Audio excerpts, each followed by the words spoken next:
Hey guys, this is Gloria. Welcome to Saturday Morning Crafts. On this series, what we will be doing is sharing the dies that we have in our stash and how we can use them in different ways, or doing short tutorials on how to put them together, as well as just showcasing some of our favorite dies.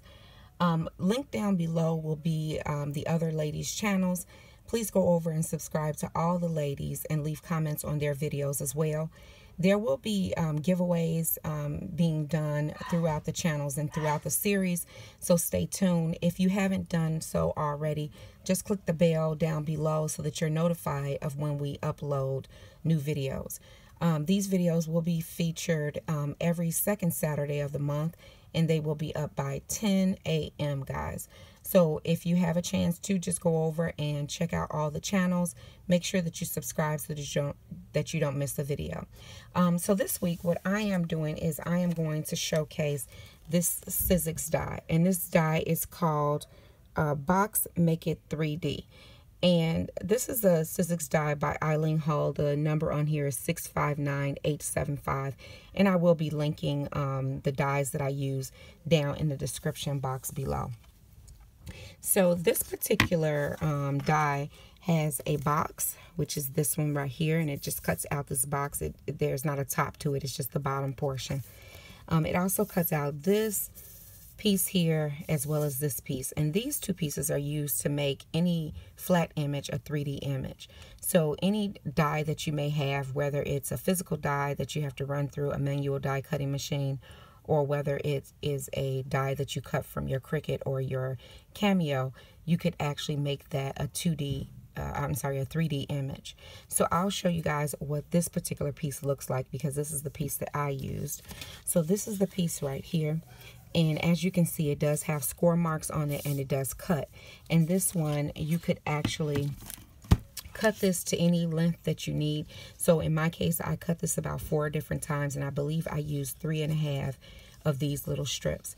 What you would do is you would just score it where you need to score it, and you would just take this piece and put it on your project, at the ends of your project. I normally use hot glue, especially when I'm doing 3D projects, because I just think that it holds better, but you can definitely use the Scotch quick dry glue, or you can use any glue that you may like. You can also use some tape. Tape just gets a little bit hard when it's time to close the box completely up, if that's what you're doing. If you don't have this die, however, you can also use any 3D die that you may have. So one that comes to mind for me is the teacup die that's by Brenda Walton, and it actually has a cut very, very similar to this one, where you could just use this piece from that die and make any other die a 3D die. So if you don't have this die, you don't have to run out and grab it or anything. You can always use what you have. And you know, I'm hoping that with this series, it just inspires you guys to pull out the dies that you already have, not to inspire you to go out and purchase more dies or anything like that, but just use what you have in order to complete projects that you want to complete. So that is an option for you to use another 3D die similar to this one that has a cut that's similar to this. You could also find a cut in the Silhouette Design Studio or on the Cricut website and use that image as well. You can also make this image, make this cut by yourself, just by cutting a 2.5-inch strip. And then you're going to score it where you need to score it, and then you're just going to fold it and then cut your little triangles into it. It's not very difficult at all, but it is much easier if you have a particular die with this particular cut on there. So let me share with you guys the project that I completed. I thought it was super cute, and I love campers, so I wanted to go ahead and make a little miniature camper that I can display somewhere in my office. So this is what my camper looks like, and this cut came from the Silhouette online store. Of course, it's smaller than this, but you can make it as big as you want or as small as you want, and you know, use as many papers or, you know, cuts that you want to use. Right up here, these bows are from Alina Crafts, and that is an AliExpress online store, and I just cut them out of gold glitter paper.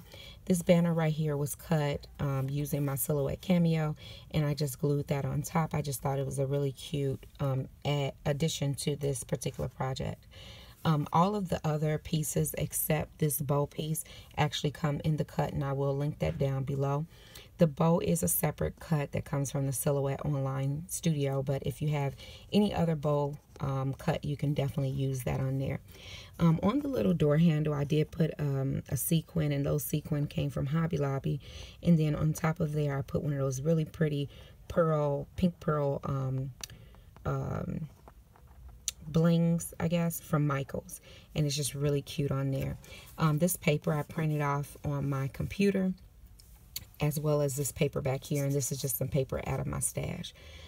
To make the wheels, these wheels are cut using my Silhouette Cameo, and they're just circles, and you can actually cut these or punch these out with some hole punches that you have. And then these are more sequin with more pearls on top for the wheels. And then here's the little hitch in the back here, and I just love the way this came out. The bottom of the door is popped up on some pop dots so that it is sitting up just a little bit higher than the actual door, and I love the way this camper came out. So where I used that Sizzix die is right in here, and so what I did is I cut 3 of these strips. I glued those strips together, and then I just slowly started gluing them, the tabs, around to the front of the box, all the way around. And what that did was that created a 3D stand-up camper for me, instead of it being just a 2D picture or a 1D picture or whatever you call it, like a flat picture. So that is what made my little box. I also put pennies underneath the wheels, and that's just to hold the box down and to make sure that it's sturdy and that it won't move or blow over.